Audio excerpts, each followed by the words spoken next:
Acceleration. Now, number two, and we're almost done. Number two, business. Divine acceleration is going to happen in the way of business. Praise the Lord. Some of you have businesses or have ideas for businesses, and you got frustrated and you laid it down. And you put it down because of the frustration, because of all the things that was happening around, and it just wasn't panning out. Well, Luke 5:1-7. Simon was so frustrated. He was washing out his nets. He was like, I'm sick of this stuff. Been out there all night long. I haven't caught anything. He was about to shut down his business. And he'd already made up in his mind that he wasn't going out there anymore. He would shut down his business. But Jesus came along. Somebody said Jesus came along. And he saw two boats. Jesus saw two boats. And he just so happened to step in the boat that Simon was in. The man who was frustrated. Look at somebody and say, God's about to get in your boat. God's about to get in your boat. God's about to get in your boat. Get in. God is about to get in your boat. Get in, He's going to turn your little canoe into a speedboat. Yeah. Divine acceleration. Listen, he got into Simon's boat. And after God got behind him, Simon not only brought his business back, but he had to hire more help to help him receive the overflow. He had to get more help. Look, one day you can be frustrated. This is not working. But the next day, a harvest of not only people, but a harvest of overflow will overtake you. Amen. Look at where you are right now. Now imagine in your mind to be debt free tomorrow at this time. Yeah. Imagine in your mind. Imagine in your mind. Imagine in your mind. Your business. Your business is the business that the government has been waiting for. Imagine in your mind. See, you're only one idea away from your millions. Yes. Have you, I talked to my students the other day and it's like, have you ever heard of a one-hit wonder? They say, yeah, that's some people that make a CD and they get $1 million and you never see them no more. He said, who cares? Who cares? I've accomplished what I set out to do. Amen. With one hit. Yes. Now, whether it's one hit or 25 hits, when God gets behind it, it's a wrap. Yes. Oh, say it one more time. Say, this is my time. This is my time. For divine acceleration. Now, the last one is provision. Provision.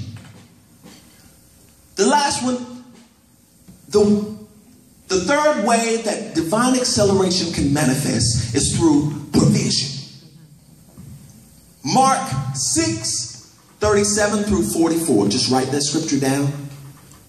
Mark 6:37-44. See, they were dealing with a problem that was bigger than themselves in this passage. How many of y'all got some problems that's bigger than you? Amen. It's just bigger than me. They were dealing with some problems that was bigger than themselves. This is the problem that they were dealing with. They had 5,000 men, not including women and children, that they had to feed and didn't have any food. So they had over 10,000, 15,000 problems. How many of y'all got 15,000 problems right now? Immediately. That's bigger than you. Sometimes it seems like that. Yes. Sometimes it seems like that. Yes. It's overwhelming, all the stuff that's happening. Yes. Somebody said if it ain't one thing, it's another. But try 15,000 others. Right. So they had a problem that was bigger than themselves. And all they had was a small lunch of 2 fish and 5 loaves of bread. It wasn't enough until divine acceleration got behind the distribution. It wasn't enough until God got behind it. So now if the disciples and the other men in the camp, if they started breaking it off and giving it, they would have ran out after the 6th man. But God started dividing it. God got behind the distribution. God was the one that was giving it out. And when God gave it out, everybody was fed. See, if God gets behind you, he will close the gap. When God gets behind you, he will shorten the distance. Yes. When God gets behind you, he will redeem the time. Yes. Thank you, Jesus. He'll redeem the time. And what we said last week was, when God does miracles for us, he skips over processes. He skips over procedures that humanly possible. He skips over all of that. Amen. That determines whether something is a miracle or something we made happen. Amen. Was any human processes skipped on your behalf? Amen. So when God gets behind it, you can bank on it.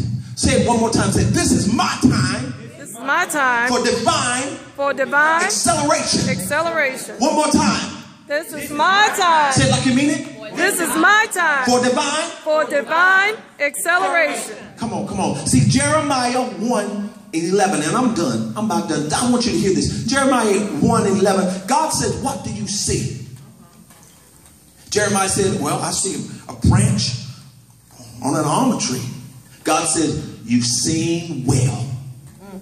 And I'm standing over my word, and I will hasten to perform it for you. I'm standing over my word. What is he saying? He said, I know what I told you. Amen. I know what I told you.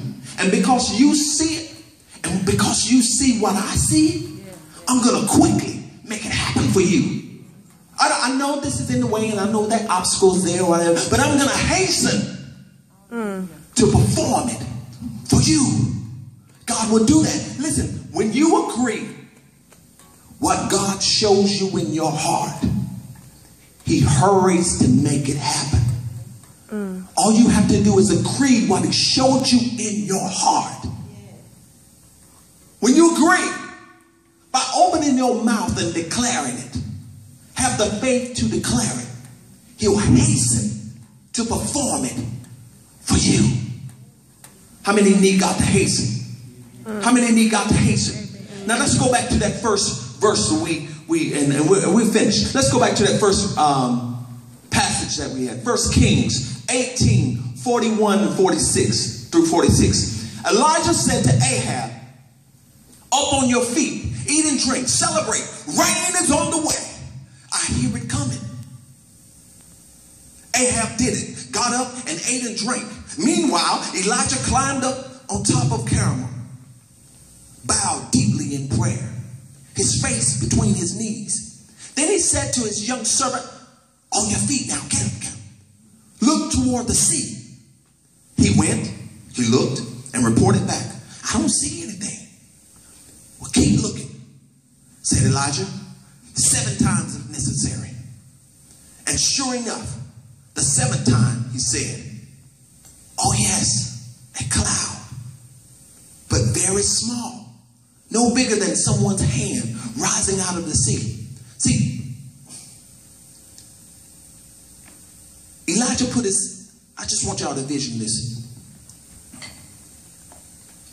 Elijah put his head between his knees. He bowed. What was he doing right there? He was no longer listening to his surroundings.